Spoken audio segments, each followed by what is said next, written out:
next class. The previous class I explained Hilbert adjoint operator theorem. Now I would like to explain properties of Hilbert adjoint operators theorem. Okay, na? See the theorem statement now.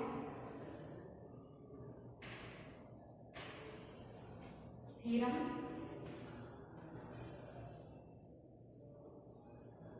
Properties of Hilbert adjoint operator. Hilbert adjoint operators. Okay, not named theorem, but it is having particular name. See the statement. Let H1, H2 be Hilbert spaces. Let H1 and H2 be Hilbert spaces.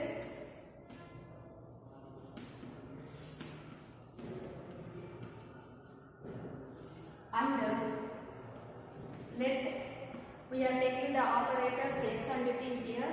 S is equal to H1 to H2, S from H1 to H2, and T also same from H1 to H2 are bounded linear operators. These two are bounded linear operators.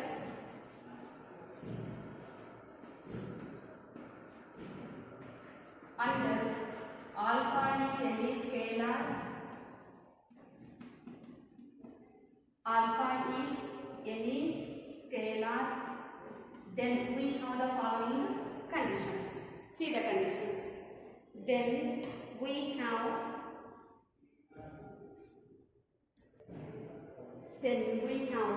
first property, inner product of T star y comma x is equal to inner product y comma Tx for all x belongs to H1, y belongs to H2. Second property, s plus t whole star is equal to s star plus t star. Third one, alpha t whole star is equal to alpha bar into t star. Fourth one, t star whole star is equal to t double star is equal to t. Fifth one, st whole star is equal to t star s star if h2 is equal to h1. Sixth one, t star t is equal to 0 if and only if t is equal to 0. 0 is nothing but 0 operator here. And the last one, norm t star t is equal to norm t into t star is equal to norm t whole square. Okay. Now I will explain the proof. In this proof, first we will write the given conditions. Later we will show the condition one by one. See the proof. Given that H1, H2 are Hilbert spaces and let S from H1 to H2 and T from H1 to H2 are bounded linear operators and alpha is any scalar. After completion of the given conditions, first I will explain the first property. For this first property, here we are using the definition of adjoint operator. So, by definition of Hilbert adjoint operator,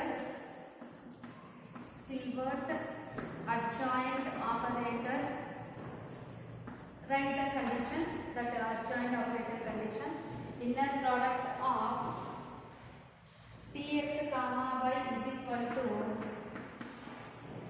inner product of x comma t star. Using this condition, we will show our first property. So for this, we are taking the elements for all x1 belongs to, for all x belongs to h1, comma y belongs to h2, write the condition. Then inner product of our property LHS we are taking. LHS is T star y comma x is equal to T star y comma x is equal to. See here we are writing the variables reverse, then automatically bar exists. So inner product of x comma t star y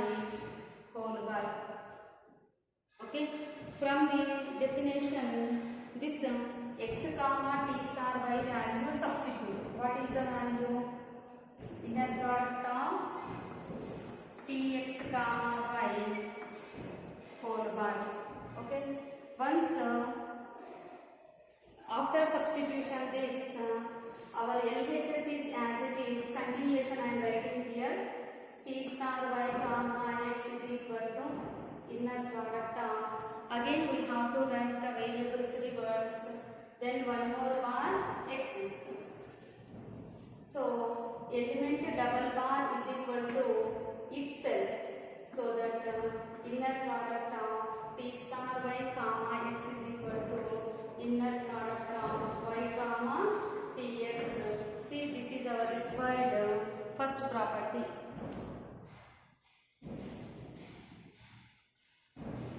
This is required first property. Clear?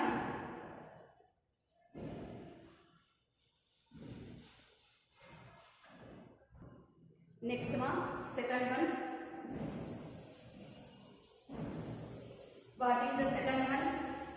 S plus t whole star is equal to s star plus t star, right?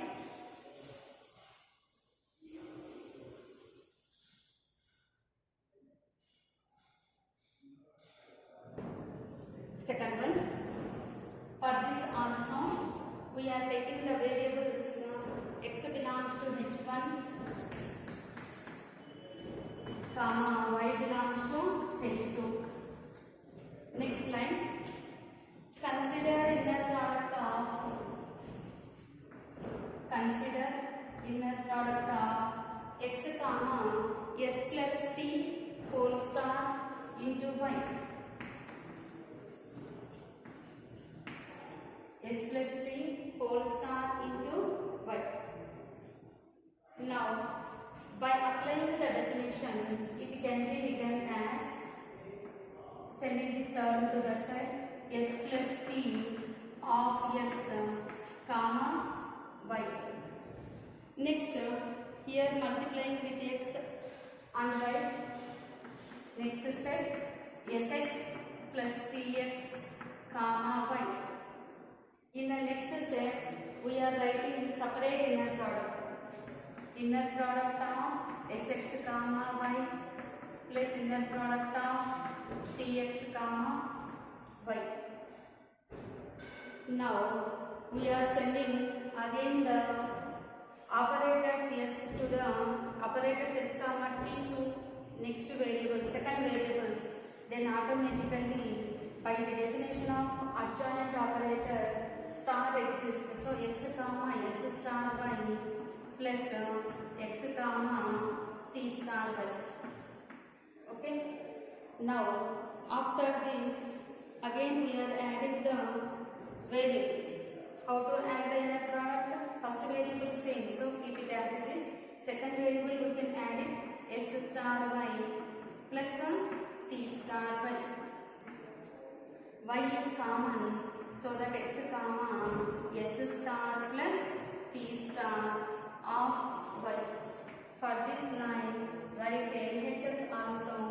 Inner product of x comma s plus t whole star into y is equal to inner product of x comma s star plus t star of y. So from this, compare the operators, then write the conclusion. What is the conclusion? Hence, s plus t whole star is equal to s star plus t star. S star plus t star. So our second property is completed.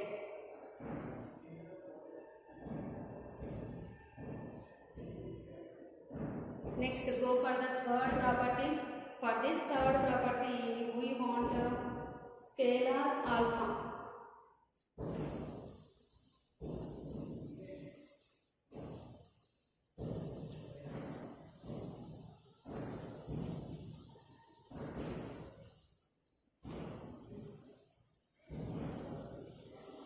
Third property, for any scalar alpha, comma, for all x comma y,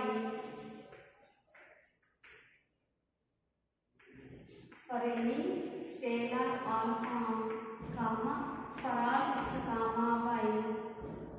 See the next line. Inner product of x, comma, alpha t whole star y.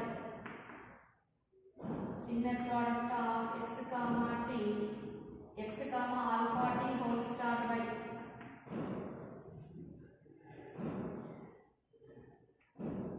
By the definition of adjoint operator, it can be written as inner product of alpha tx, comma, y. Okay.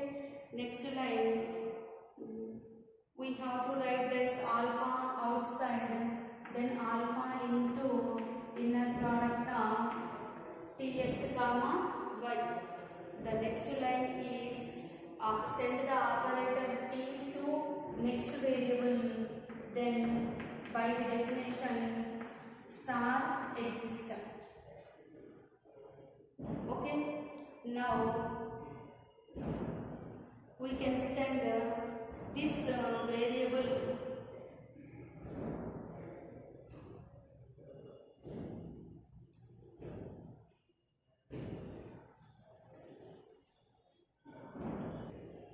see the continuation. Now we can send this alpha to second variable, then bar exists. So here write LHS of this term x, comma, alpha t whole bar into alpha t whole star into y. Now compare the variables. Here y belongs to which sectum? Sectum H2. Now the compare variables. Then what we will get? Alpha t whole star is equal to second variable coefficients alpha bar into t star. This is our required third property.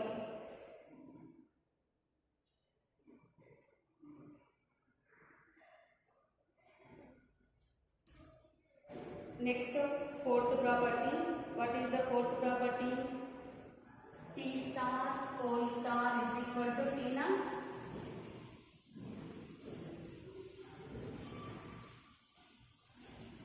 What is our fourth property? T star whole star is equal to T double star is equal to T.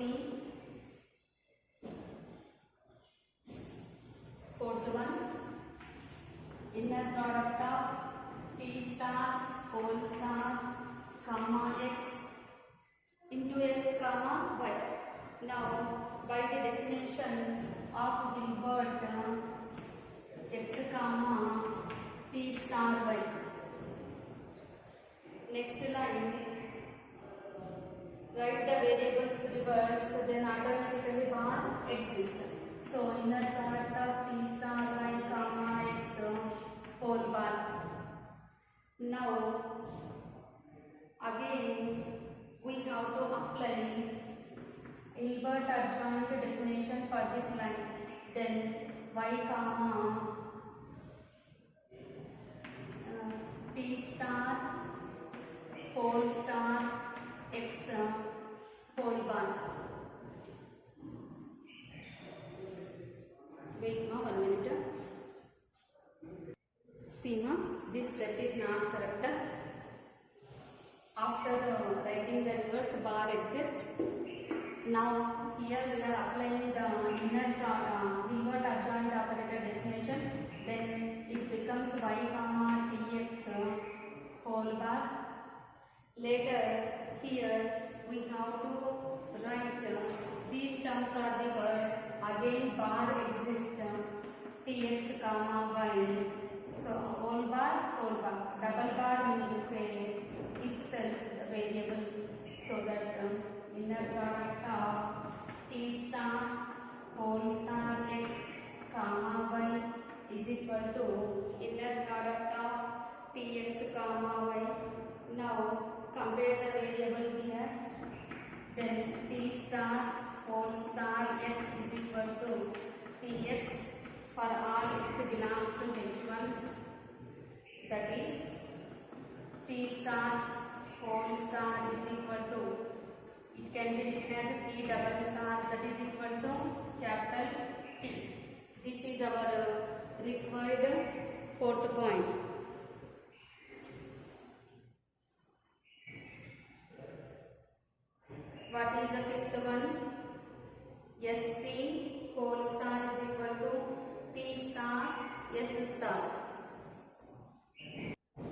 So what is the fifth one, ma? ST whole star is equal to T star S star. Right. So when we want to show this condition, when H1 is equal to H2. So suppose H1 is equal to H2. Fifth one. Suppose H1 is equal to H2. Then apply the definition of Hilbert adjoint operator. Then inner product of Tx comma y is equal to inner product of x comma T star y. You already know this thing. Next line. Therefore, inner product of x comma st whole star y. By doing the simplification, we will get our required condition. Now, by the invert operator definition, st of x comma y. Okay.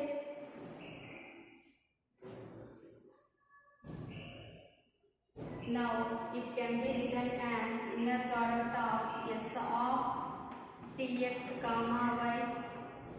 Now, again by the adjoint definition, operator send to second variable this Tx comma then star exists S star y.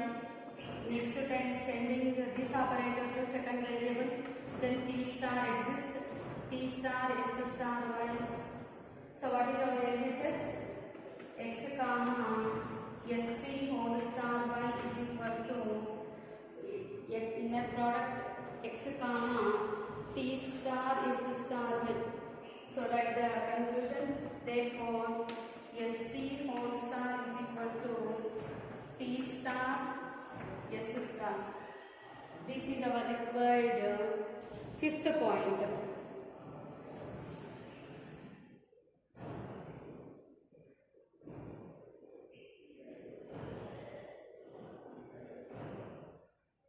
Next, see the sixth point.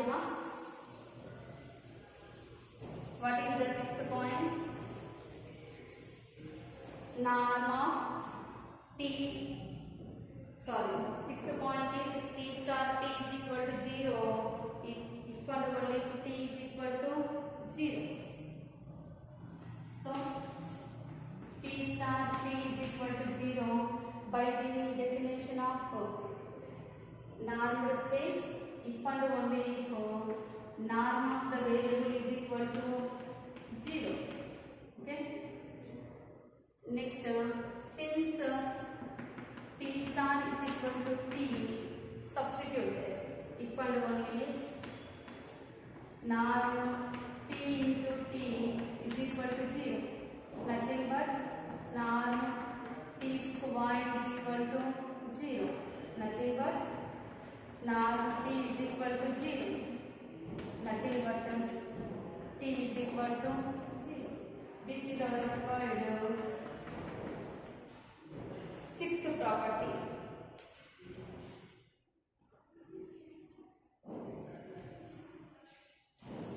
Next, last one. Seventh property.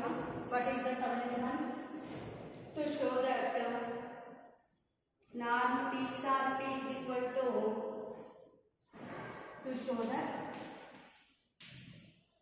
norm T star T is equal to norm T star is equal to norm T square. Okay.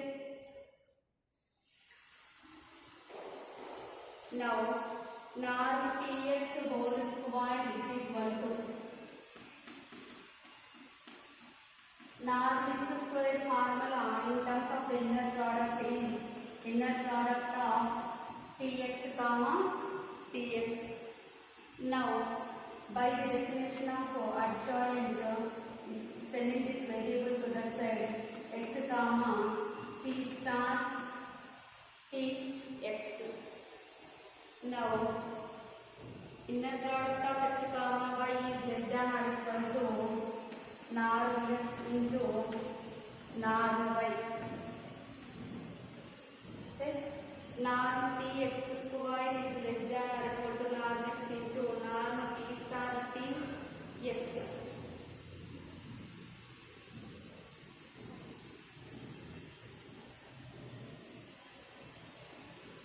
Now here LHS is norm tx square which is less than or equal to norm x into norm a into b is norm a into norm b.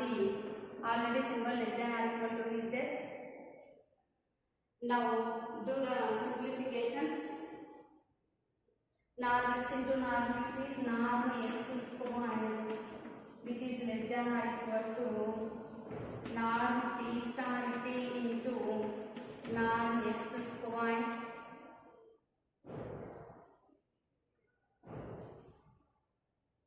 Now now apply the root on both sides. Then norm t root to square cancel. Norm tx is less than or equal to, for this root exists. Root is nothing but a power 1 by 2. For the second term root to square cancelled, only norm x.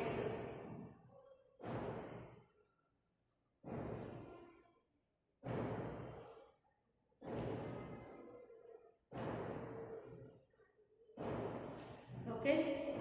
Next line we have to write the norm t definition. What is the norm t definition? Supremum of norm tx by norm x. Right. Keep the last line as it is. It will be useful in our further steps. Next line, we know that norm t is equal to, we know that norm t is equal to supremum of norm tx, x belongs to h1, x non-zero. So supremum of norm tx by norm x.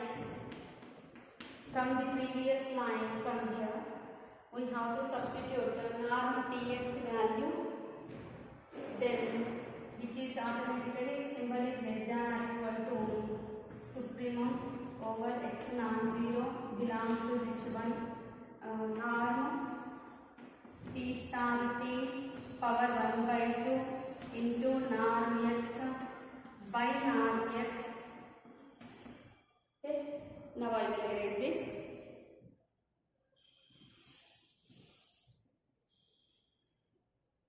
Now norm x is cancelled. Right remaining supremum of x non-zero belongs to h1 norm t star t power 1 by 2. LHS is no change, norm t.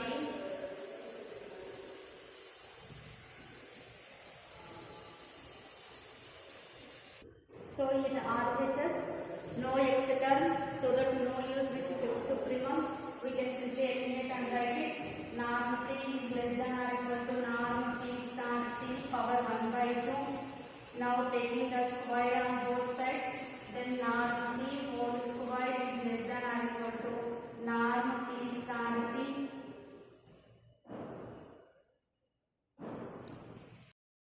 Last line is take it as equation number 1. See, norm t square is less than or equal to norm t star t. Let it be equation number 1.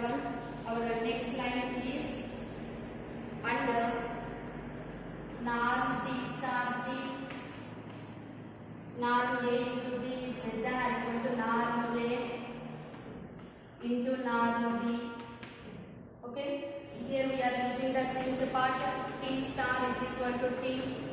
They replace that, which is less than or equal to norm t into norm t, nothing but norm t whole square. So norm t star t is less than or equal to norm t whole square. Let it be equation number 2. From 1 and 2 both are equal. So our next line is from equation 1 and 2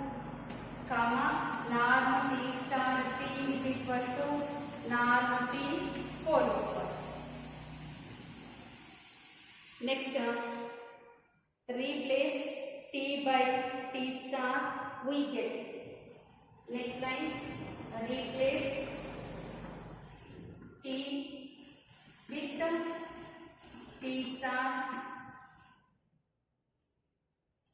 then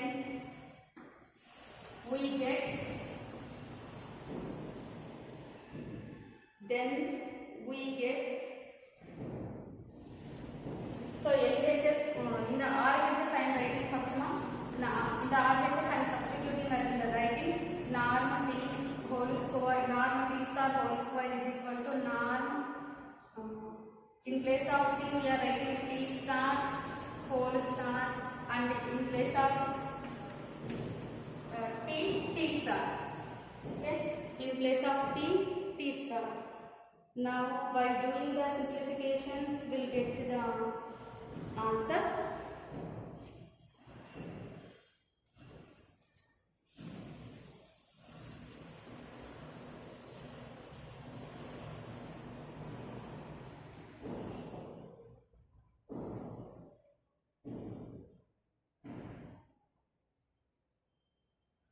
Next line, norm T star square is equal to norm T star whole star is equal to T double star into T star.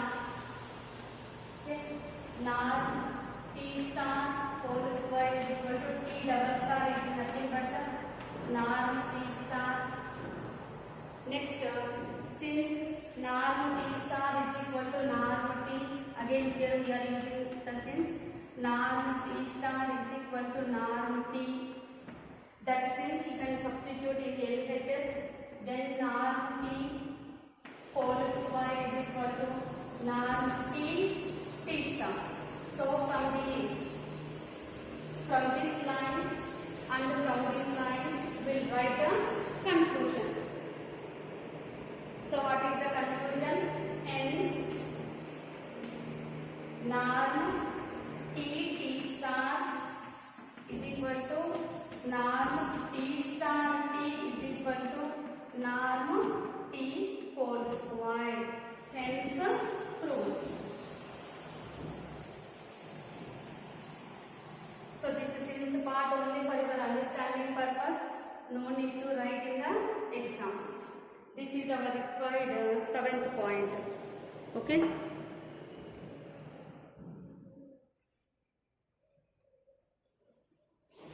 So in this theorem, individual points are important for a short answer. Otherwise, any first 4 points, otherwise any 4 points gives for 6 marks question, comes for 6 marks. So with this theorem, our topic is completed successfully. In the next class, I will start our next topic, that is self-adjoint, unitary and normal operators. Very easy topic, important topic. All the theorems are like problematic only.